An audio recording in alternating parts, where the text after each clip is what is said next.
नमस्कार दोस्तों, आज हम बात करने वाले हैं सबसे ज़्यादा इंटरेस्टिंग टॉपिक धन के बारे में। दोस्तों, हर जातक अपने जीवन में अधिक से अधिक धन कमाना चाहता है, सुख समृद्धि के साथ जीना चाहता है।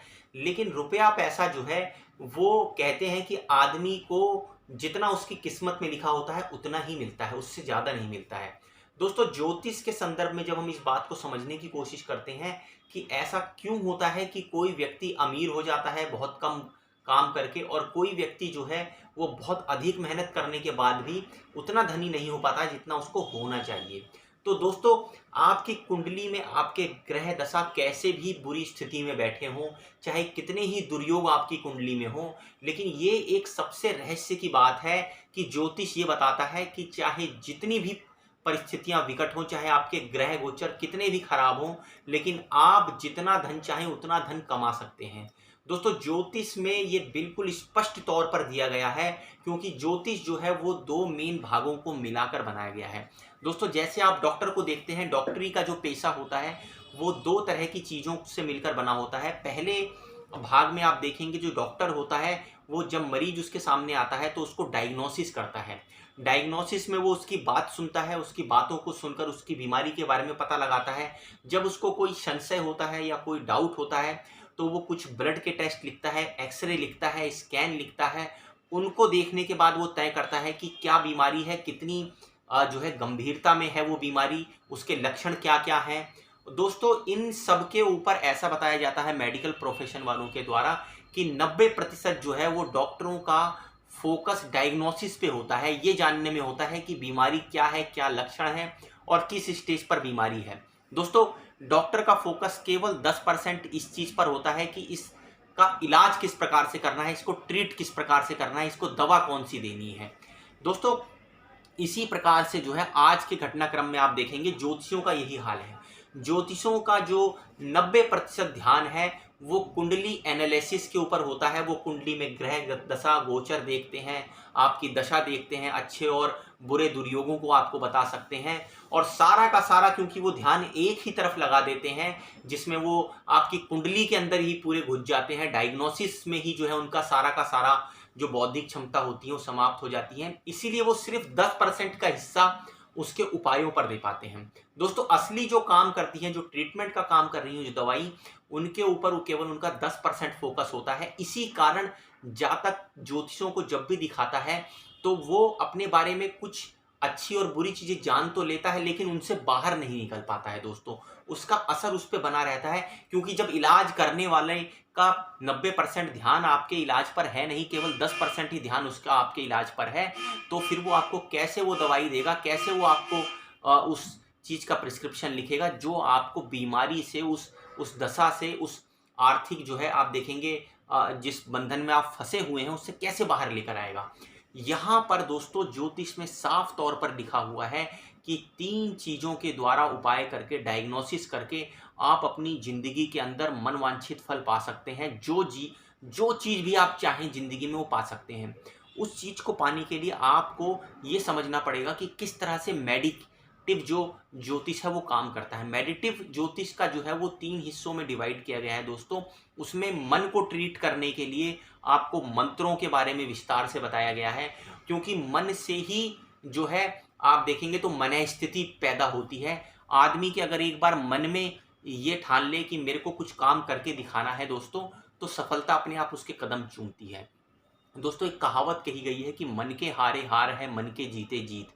दोस्तों, इस कथन को हमारे ऋषि मुनि अच्छी तरह से समझते थे, इसीलिए मन को साधने के लिए उन्होंने मंत्रों का जो है पूरा एक मायाजाल रचा था, जिन मंत्रों का उच्चारण करके आप अपने मन को शुद्ध कर सकते हैं, आप अपने ध्यान को, मन को केंद्रित कर सकते हैं, फोकस कर सकते हैं, और जिस तरफ आप चाहें उस तरफ अपने मन को डाइवर्ट कर सकते हैं, लगा सकते हैं। दोस्तों, मन की जो गति है वो अनंत है, उसकी जो गति है वो इतनी तेज होती है कि हम सब लोगों के, नॉर्मल लोगों की पकड़ से बाहर रहती है। इसी मन की गति को पकड़ने के लिए मंत्रों के बारे में जो है वो विस्तार से ज्योतिष में दिया हुआ है। दोस्तों, जब आप अपने मंत्र द्वारा अपने मन को जो है वो बांधते हैं, उसको फोकस करते हैं, तो आपको ऐसे रिजल्ट मिलते हैं जिनकी आपने कभी ज़िंदगी में कल्पना भी नहीं की होती है। अब दोस्तों, आप कहेंगे कि कुछ मंत्रों का उच्चारण करने से ऐसा कैसे हो सकता है कि मैं धन संपत्ति कमा लूँ, मेरे को खूब अकूत पैसा मिल जाए। तो यहाँ पर आपको ये समझना ज़रूरी है कि जो मंत्र होते हैं वो आपकी गहराइयों में जो अवचेतन मन होता है उसको जागृत करते हैं, और शरीर वही सारे काम करता है जो अवचेतन मन चाहता है। आप जाने अनजाने कोई भी जो हरकत करते हैं उसमें आपके अवचेतन मन का बहुत बड़ा इंपॉर्टेंट रोल होता है दोस्तों। उसी अवचेतन मन को जो है बांधने के लिए मंत्रों को बनाया गया है। अगर आप मान के चलिए कि आप किसी भी एक गाने को या किसी एक ध्वनि को बार बार सुनते रहेंगे, तो 4 दिन अगर आपके कानों में लगातार वो ध्वनि बजाई जाएगी, तो 5वें दिन आप जो है बिना जानते बूझते हुए उस गाने को दोबारा गुनगुनाने लग जाएंगे। दोस्तों, आपका ध्यान, आपका दिमाग उस तरफ नहीं है, लेकिन फिर भी आप उसको इसलिए गुनगुनाने लग गए क्योंकि बार बार सुनाते सुनाते वो गाना जो है या वो जो आवाज़ है वो आपके अवचेतन मन के अंदर जाकर बैठ जाती है। दोस्तों, ऋषि मुनि इस भेद को समझते थे, इसी कारण उन्होंने जब मंत्रों का उच्चारण करने की आपको सलाह दी तो उन्होंने आपको ये भी बताया कि कितनी बार इसका उच्चारण करें। शुरू में जब आप किसी मंत्र का उच्चारण करेंगे, माला द्वारा उसको फेरेंगे, तो आपके लिए वो बड़ा ही कष्टकारी हो जाएगा, आप ज़्यादा देर तक बैठ नहीं पाएंगे। लेकिन जब जब आप इसको रिपीट करके देखेंगे, कोई भी आप मंत्र जो है एक बार रिपीट करेंगे, तो आप देखेंगे धीरे धीरे धीरे वो आपको जुबान पर रट जाएगा, और इस तरह से रट जाएगा कि आप उसको बोलने का प्रयास ना करें तो भी वो आपके मन से निकलने लगेगा। दोस्तों, जैसे ही ये स्थिति आएगी, आप मान लीजिए कि आप मन को साधने की ओर अग्रसर हो चुके हैं। दोस्तों, मंत्र में इतनी ज़्यादा शक्तियां हैं, इतनी प्रबल शक्तियां हैं कि वो आपके शरीर को, आपको मन को, दोनों को जोड़कर जो है आपसे मनचाहा काम करवा सकता है, और जो चीज़ आप भौतिक जगत में पाते हैं वो आपको मिल सकती है। उसके अलावा दूसरा जो उपाय जो ज्योतिष में बताया गया है वो बताया गया है तन को। तन दोस्तों, क्योंकि आपका शरीर है, और आपका शरीर अगर स्वस्थ है, अगर आपका शरीर अच्छा है, तो आप किसी भी उद्देश्य की पूर्ति कर सकते हैं। और सबसे पहले आप ये समझिए कि हमारे जो है लैंग्वेज में स्वास्थ्य को सबसे प्रथम सुख में जो है रखा गया है, क्योंकि सबसे पहला बोला गया है कि प्रथम सुख निरोगी काया। तो सबसे पहले आप समझ सकते हैं कि अंग्रेजी में भी कहावत जो बताई गई है कि हेल्थ इज वेल्थ। तो तन से जो है वो आपका जो भौतिक संसार है वो जुड़ा हुआ है, क्योंकि आंखों से ही आप किसी चीज़ को देखते हो। आपके जो भी 5 सेंसेस हैं वो सारे के सारे जो है इस शरीर से ही जुड़े हुए हैं। आप स्किन से किसी भी चीज़ को महसूस करते हो, कानों से आप ध्वनि को सुनते हो, आंखों से आप देखते हो, नाक से आप सूंघते हो, और खा के किसी भी चीज़ को टेस्ट कर सकते हो आप। तो जब तक आप अपने शरीर को जो है इस तरह से नहीं फोकस करते, केंद्रित नहीं करते हैं कि आप जिस उद्देश्य में उसको लगाना चाहते हैं वो आपको मिले, तब तक आप जो है इस भौतिक जगत में, चाहे वो धन हो, चाहे वो आपकी कोई भी इच्छित वस्तु हो, उसको नहीं प्राप्त कर सकते हैं। दोस्तों, यहाँ पर सबसे इंपॉर्टेंट बात यह है कि तन को साधने के लिए ही तंत्र का निर्माण किया गया है। दोस्तों, तंत्र नाम सुनकर लोग डरते हैं कि किसी तांत्रिक का उनको नाम ध्यान आता है जो शमशान में बैठा हुआ कुछ उल्टी सीधी क्रियाएं कर रहा है, लेकिन वास्तव में तंत्र जो है वो इतनी जबरदस्त जो है विधि थी। आप इसको वैज्ञानिक स्तर पर भी परख के देख सकते हैं। तंत्र को अगर हम कुछ मायनों में अंग्रेजी में डिस्क्राइब करना चाहें तो वो एक नेटवर्किंग टाइप का जो है आप उसको बोल सकते हैं, जहां पर आप अपने शरीर को किन्हीं दूसरे शरीरों से या किन्हीं दूसरे तत्वों से जोड़ते हैं, या किन्हीं दूसरी एनर्जी या ऊर्जा के स्रोतों से जोड़ते हैं, और अपने तन को एक तरफ फोकस करते हैं, जो आपका एम होता है, जो गोल होता है, उसको अचीव करने के लिए। तो तंत्र द्वारा ही तन को साधा जाता है। जब आप 4 लोग मिलकर किसी योग को करने लग जाएं तो वो योग की जगह महायोग हो जाता है दोस्तों, और वो एक तंत्र का निर्माण करता है। उसमें जो है आप ये मान के चलिए कि 10 टाइम्स मोर एनर्जी आप प्रोड्यूस करते हैं किसी भी क्रिया को जो आप कर रहे होते हैं। तो तंत्र के बारे में दोस्तों एक अलग से वीडियो बना के हम आपको बताएंगे कि वो तंत्र जो है किस प्रकार से काम करता है, और आपको धन दौलत रुपया पैसा कमाने में भी तंत्र किस प्रकार से सहायक हो सकता है।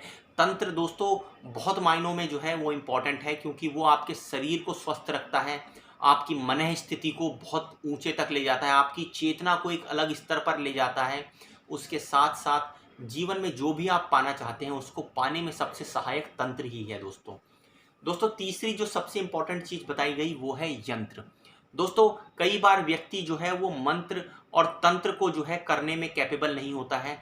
तो ऐसा भी बताया गया है कि कुछ ऐसे स्ट्रक्चर होते हैं, कुछ ऐसी संरचनाएं हैं जिनका जो है डायरेक्ट जो है आप देखेंगे ऊर्जा स्रोतों से लिंक होता है, जुड़ाव होता है। उन्हीं ऊर्जा स्रोतों में आज हम चारों तरफ देखेंगे तो हम ऊर्जा के स्रोतों में ही घिरे हुए हैं दोस्तों।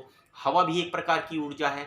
आप देखेंगे जो सूर्य से निकलने वाली किरणें हैं वो भी एक प्रकार की ऊर्जा है, चंद्रमा से निकलती किरणें वो भी एक ऊर्जा है। तो चारों तरफ हम जो है वो ऊर्जा से या एनर्जी से भरे हुए हैं दोस्तों। जब हम इस तरह की ऊर्जा से भरे हुए हैं तो वहाँ पर यंत्रों का विचार करना बहुत ज़रूरी है, क्योंकि यंत्र ऐसा बताया गया है कि अपने अंदर ऊर्जा को अवशोषित और निकालने की क्षमता रखते हैं। दोस्तों अगर आपके चारों तरफ की ऊर्जा जो है किसी एक जगह पे केंद्रित होने लग जाए तो आप उस ऊर्जा का इस्तेमाल करके कोई भी मनवांछित काम कर सकते हैं जो आप करना चाहते हैं। दोस्तों इसी प्रकार से जो है कई यंत्र आपको जानने में मिलते हैं, जहां आप देख सकते हैं कि जो सबसे प्रमुख है यंत्र उसको श्री यंत्र बताया जाता है। दोस्तों श्री यंत्र का जब आप कॉम्प्लेक्स स्ट्रक्चर देखेंगे तो आप देखेंगे उसके अंदर एक वृत्त के अंदर जो है कई तरह के त्रिभुज बना रखे हैं, और उन त्रिभुजों में से जो है एक ऐसा बताया जाता है कि एक असीम प्रकार की ऊर्जा निकलती है जो आपको पॉजिटिविटी का एहसास देती है।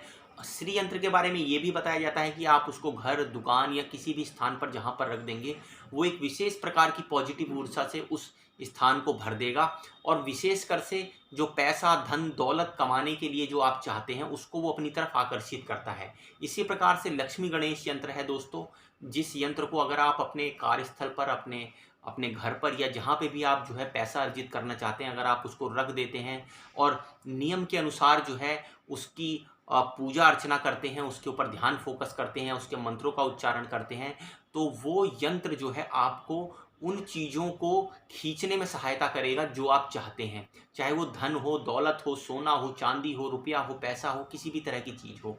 दोस्तों ये जो तंत्र, मंत्र और यंत्र के बारे में हमने जिक्र किया है, एक अलग से वीडियो बनाकर हम इसके बारे में एक एक चीज़ के बारे में डिटेल से बात करेंगे कि किस प्रकार से मानव के शरीर पर, मन पर और जो उसके आसपास का जो वातावरण होता है उस पर ये तीनों चीज़ें किस प्रकार से असर करती हैं।